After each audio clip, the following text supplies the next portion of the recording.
Welcome to the Slop Farm. Enjoy the video. You start right now with the Imei in front of you. Don't delay. Enter it into your notes and confirm the Apple ID linked to the phone so you can use iCloud tools. Next, contact your carrier and give them the Imei and a brief timeline. They can flag or trace the device.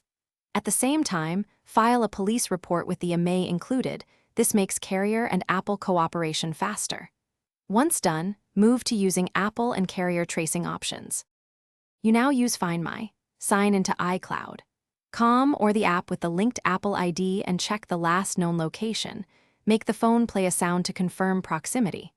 Simultaneously, press the carrier to initiate an Imei trace or network locate, explain the theft, and give the police report number so they treat it urgently.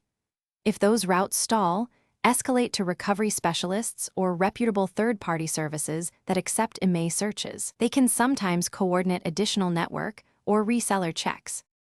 You finish by protecting data and locking options. Use Find My to mark the phone as lost and remotely erase if recovery seems unlikely. This prevents misuse. Make sure the carrier places a permanent blacklist on the Imei and keeps you updated on any network sightings or SIM activity. If you can't locate the device, re-verify the Imei for transcription errors, update the police report with new intel, and monitor resale and auction sites. That troubleshooting step often catches attempts to sell the phone. Thanks for watching. Consider subscribing if we helped you today.